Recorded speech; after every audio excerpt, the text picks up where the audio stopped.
Ces derniers jours, une déclaration circule sur les réseaux sociaux et a choqué beaucoup de chrétiens en Afrique et partout dans le monde entier. Un pasteur aurait dit que Dieu a un tatouage sur sa cuisse. Beaucoup de gens sont troublés, d'autres sont en colère, d'autres encore ne savent plus quoi croire. Aujourd'hui, on va répondre à cette question ensemble. Pas avec des opinions, pas avec des émotions, avec la parole de Dieu, uniquement avec la Bible. Reste avec moi jusqu'à la fin. Ce que tu vas apprendre aujourd'hui va changer ta façon de lire la Bible pour toujours. Avant tout, posons une base importante. La Bible est un livre extraordinaire. Mais pour bien la comprendre, il faut savoir une chose essentielle. La Bible n'est pas toujours un livre littéral. Elle utilise souvent des images, des comparaisons, des métaphores, des visions symboliques. Une métaphore, c'est quoi? C'est quand on utilise une image pour expliquer quelque chose de plus grand que les mots ordinaires ne peuvent pas exprimer. Et Dieu lui-même nous dit dans sa parole qu'il est esprit. Jean 4, verset 24, version Louis II dit « Dieu est esprit et il faut que ceux qui l'adorent en esprit et en vérité. » Dieu est esprit. Il n'a pas de corps physique. Il n'a pas de peau. Il n'a pas de cuisses comme toi et moi. Alors, qu'est-ce que ce verset veut dire? Continuons ensemble. Le verset qui est au cœur de cette controverse se trouve dans le livre de l'Apocalypse, chapitre 19, verset 16. Voici ce que dit la Bible. Il a sur son vêtement et sur sa cuisse un nom écrit, Roi des rois et Seigneur des seigneurs. Voilà, c'est ce verset. Maintenant, posons-nous la bonne question. Est-ce que ce verset parle d'un tatouage physique sur la peau de Dieu? La réponse est non. Et voici pourquoi. Ce verset se trouve dans le livre de l'Apocalypse. L'Apocalypse est un livre de vision prophétique.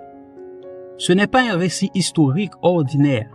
Ce n'est pas une description physique de Dieu. C'est une vision. Une image symbolique donnée à l'apôtre Jean pour lui montrer la gloire et l'autorité absolue de Jésus-Christ.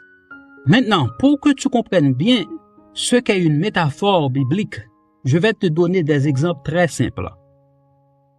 Exemple 1. Psaume 23, verset 1er. L'Éternel est mon berger. Est-ce que Dieu est littéralement un berger avec des moutons et un bâton? Non. Cette image veut dire que Dieu prend soin de nous comme un berger prend soin de ses brebis. Il nous guide, il nous protège, il pourvoit à nos besoins. C'est une métaphore. Exemple 2. Psaume 91, verset 4. Il te couvrira de ses plumes et tu trouveras un refuge sous ses ailes. Est-ce que Dieu a littéralement des plumes et des ailes comme un oiseau? Non. Cette image veut dire que Dieu nous couvre et nous protège complètement, comme une mère poule qui couvre ses poussins sous ses ailes. C'est une métaphore. Exemple 3. Psaume 18, verset 2. L'Éternel est mon rocher, ma forteresse, mon libérateur. Est-ce que Dieu est littéralement un rocher ou un mur de pierre? Non. Cette image veut dire que Dieu est notre protection solide et immuable.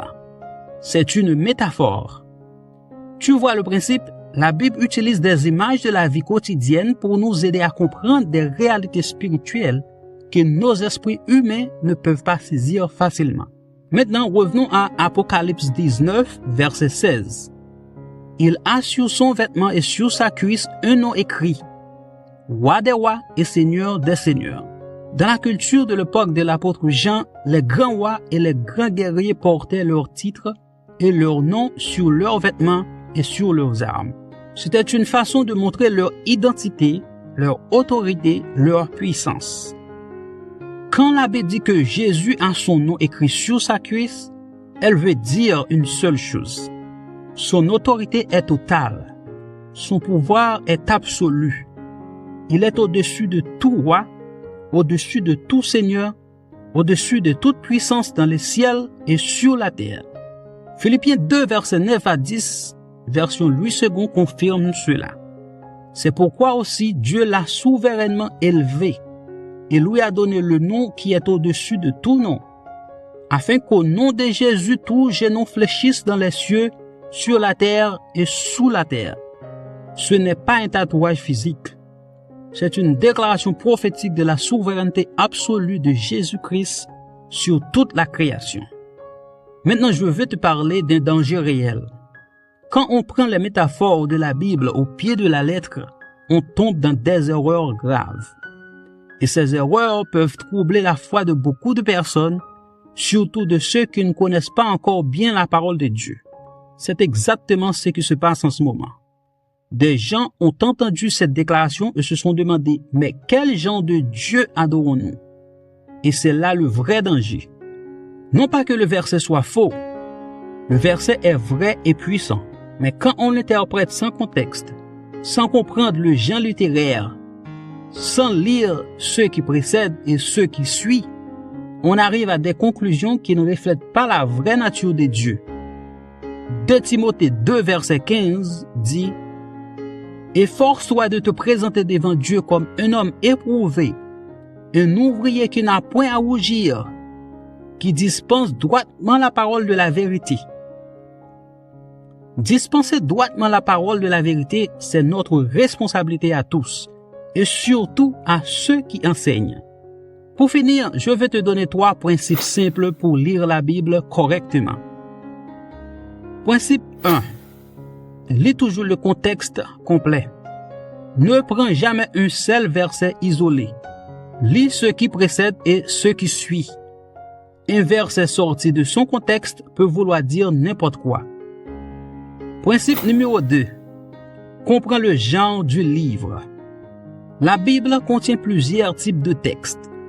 Des récits historiques, des lettres, de la poésie, des prophéties, des visions symboliques. Chaque type se lit différemment. L'Apocalypse est un livre de visions prophétiques et symboliques, pas un document médical décrivant l'apparence physique de Dieu. Principe numéro 3. Compare avec d'autres versets. Quand tu lis quelque chose qui te surprend, cherche d'autres versets sur le même sujet. La Bible s'explique elle-même. Jean 4, verset 24 dit que Dieu est esprit. Point final. Si cette explication t'a aidé à mieux comprendre la parole de Dieu, écris dans les commentaires « La Bible s'explique par la Bible » et partage cette vidéo avec quelqu'un qui a été troublé par cette controverse. Ton partage peut ramener la paix dans le cœur de quelqu'un qui doute en ce moment. Abonne-toi et active la cloche pour recevoir une nouvelle vidéo chaque jour. Que Dieu t'accorde la sagesse de lire sa parole avec discernement, que sa vérité garde ton cœur en paix face à toute controverse, et que tu connaisses chaque jour un peu mieux celui qui adore, le roi des rois et le seigneur des seigneurs. Amen.